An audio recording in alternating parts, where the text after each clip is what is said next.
Assalamualaikum warahmatullahi wabarakatuh. Raditu billahi robba wa bil islami dina wa bi muhammadin nabiyya wa rasulah.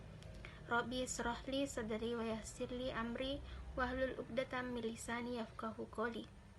Perkenalkan, nama saya Nurul Hasana Aswar dari Prodi Ilmu Pemerintahan kelas E semester 2. Negara adalah organisasi kekuasaan yang berdaulat dengan tata pemerintahan yang melaksanakan tata tertib atas orang-orang di daerah tertentu.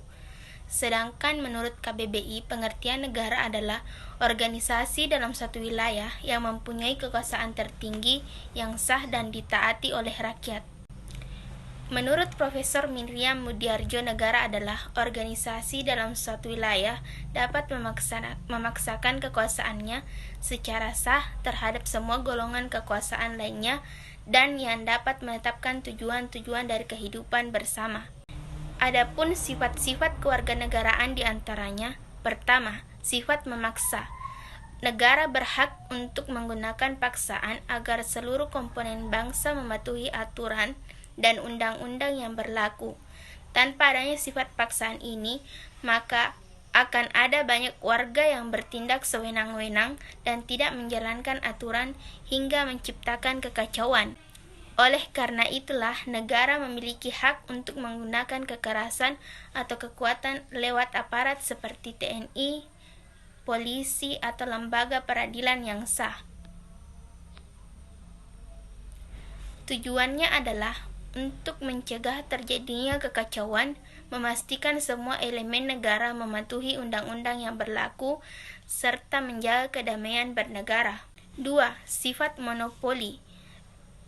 Semua hal yang penting bagi negara dan yang menguasai hajat hidup orang banyak dikuasai dan dikendalikan oleh negara.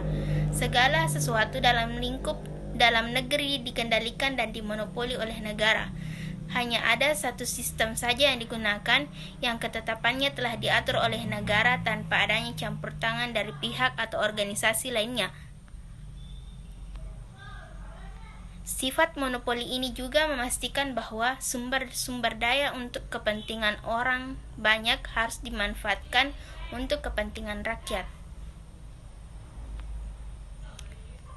3. Sifat menyeluruh. Sifat negara yang berakhir adalah sifat menyeluruh atau mencakup semuanya. Negara berhak dan wajib untuk mengatur semua warga negaranya tanpa membeda-bedakan satu sama lain. Dengan kata lain, semua peraturan dan perundang-undangan berlaku bagi seluruh warga negara tanpa terkecuali. Keseluruhan tata tertib dan perundang-undangan di sebuah negara berlaku atas semua orang tanpa memandang suku, ras, atau agama. Sifat ini penting untuk menciptakan keadilan dan mewujudkan kesetaraan antara warga negara, terutama dalam kondisi masyarakat yang heterogen atau berbeda-beda latar belakangnya. Adapun unsur-unsur kewarganegaraan. Pertama, penduduk. Penduduk merupakan warga negara yang memiliki tempat tinggal dan juga memiliki kesepakatan diri untuk bersatu. Warga negara. Warga negara adalah pribumi atau penduduk asli Indonesia dan penduduk negara lain yang sedang berada di Indonesia untuk tujuan tertentu. Wilayah. Wilayah adalah daerah tertentu yang dikuasai atau menjadi teritorial dari sebuah kedaulatan. Wilayah merupakan satu di antara unsur pembentuk negara yang paling utama. Wilayah terdiri dari darat, udara, serta laut. Pemerintah merupakan unsur yang memegang kekuasaan untuk menjalankan roda pemerintahan. Kedaulatan adalah kekuasaan tertinggi yang membuat undang-undang dan melaksanakannya dengan semua cara. Pengakuan negara lain selain unsur pokok di atas mesti ada unsur tambahan disebut juga dengan unsur deklaratif, yaitu berupa pengakuan dari negara lain. Pengertian bangsa. Menurut KBBI, dapat didefinisikan sebagai kelompok masyarakat yang memiliki kesamaan asal keturunan, adat, bahasa, serta sejarahnya, dan memiliki pemerintahan sendiri. Menurut Lord Rob Sodar, bangsa merupakan keyakinan yang dimiliki sekelompok orang yang menyatakan dirinya sebagai bagian dari sebuah bangsa. Perbedaan dari warga negara, penduduk, dan rakyat. Warga negara adalah sekumpulan orang yang memiliki kedudukan sederajat, loyalitas, dapat berpartisipasi, serta mendapat perlindungan. Penduduk sebagai sekumpulan orang yang bertempat tinggal di suatu wilayah atau negara dalam jangka waktu tertentu. Rakyat adalah semua orang yang berada di suatu daerah, bangsa, atau negara. Istilah rakyat sering dikaitkan dengan bangsa karena rakyat tumbuh dan berasal dari kumpulan orang yang memiliki kesamaan sejarah, nasib, bahasa, serta kehendak untuk membangun sebuah negara. Pun asas-asas kewarganegaraan yang pertama, asas ius sanguinis, yaitu asas yang menentukan kewarganegaraan seseorang berdasarkan keturunan dan bukan negara tempat kelahirannya. 2. Asas ius soli adalah asas yang menentukan kewarganegaraan seseorang berdasarkan negara tempat dilahirkan, meskipun ayah dan ibunya bukan warga negara tersebut. Asas kewarganegaraan tunggal merupakan asas yang menentukan bahwa hanya ada satu kewarganegaraan bagi setiap orang. Asas kewarganegaraan ganda merupakan asas yang menentukan anak-anak sesuai ketentuan yang telah diatur dalam undang-undang. Asas ini menentukan bahwa anak-anak yang belum dewasa, yakni yang belum berusia 18 tahun atau belum pernah menikah. Hak dan kewajiban menurut Undang-Undang 1945. Pertama, pasal 26 ayat 1, yang menjadi warga negara adalah orang-orang bangsa Indonesia asli dan orang-orang bangsa lain yang disahkan dengan undang-undang sebagai warga negara. Pasal 2 ayat 2, syarat mengenai kewarganegaraan ditetapkan dengan undang-undang. Pasal 28, kemerdekaan berserikat dan berkumpul, mengeluarkan pikiran dengan lisan dan sebagainya ditetapkan dengan undang-undang.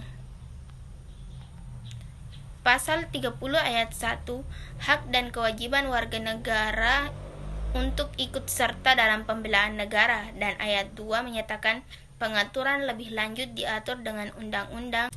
Adapun hak dan kewajiban negara, hak wajib menaati hukum dan pemerintahan. Pasal 27 ayat 1 Undang-Undang 1945 berbunyi, segala warga negara bersamaan kedudukannya di dalam hukum dan pemerintahan dan wajib menjunjung tinggi hukum dan pemerintahan itu dengan tidak adanya kecualinya.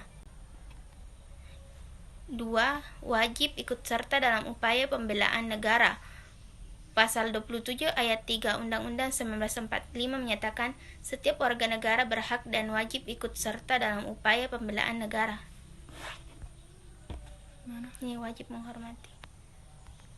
Wajib menghormati hak asasi manusia orang lain. Pasal 28J ayat 1 mengatakan setiap orang wajib menghormati hak asasi manusia orang lain. Wajib tunduk kepada pembatasan yang ditetapkan dengan undang-undang. Pasal 28J ayat 2 menyatakan dalam menjalankan hak dan kebebasannya, setiap orang wajib tunduk kepada pembatasan yang ditetapkan dengan undang-undang dengan maksud untuk menjamin pengakuan serta penghormatan atas hak-hak kebebasan orang lain dan untuk memenuhi tuntutan yang adil sesuai dengan pertimbangan moral, nilai-nilai agama, keamanan, dan ketertiban umum dalam suatu masyarakat demokratis. Wajib ikut serta dalam usaha pertahanan dan keamanan negara. Pasal 30 ayat 1 Undang-Undang 1945 menyatakan tiap-tiap warga negara berhak dan wajib ikut serta dalam usaha pertahanan dan keamanan negara. Adapun kewajiban negara, yang pertama membayar pajak, kedua menjunjung hukum dan pemerintahan, 3. Ikut serta dalam pembelaan negara, 4. Melestarikan sumber daya alam, 5. Memelihara persatuan dan kesatuan, 6. Memelihara fasilitas umum, 7. Menjaga nama baik bangsa dan negara, 8. Mengisi kemerdekaan dengan hal-hal positif, 9. mendukung pembangunan nasional. 10. Mematuhi peraturan perundang-undangan nasional. Hak dan kewajiban bela negara. Pertama, konsepsi hukum bela negara di Indonesia sudah ada dan itu sudah tercantum dan mendasarkan kepada Undang-Undang 1945, khususnya pasal 27 ayat 3 yang menyebutkan bahwa setiap warga negara berhak dan wajib ikut serta dalam upaya pembelaan negara. Pasal 30 ayat 1 menjelaskan bahwa tiap warga negara berhak dan wajib ikut serta dalam usaha pertahanan dan keamanan negara. Dari kedua ketentuan tersebut dapat dipahami bahwa bela negara merupakan hak dan kewajiban konstitusional warga negara Indonesia sendiri.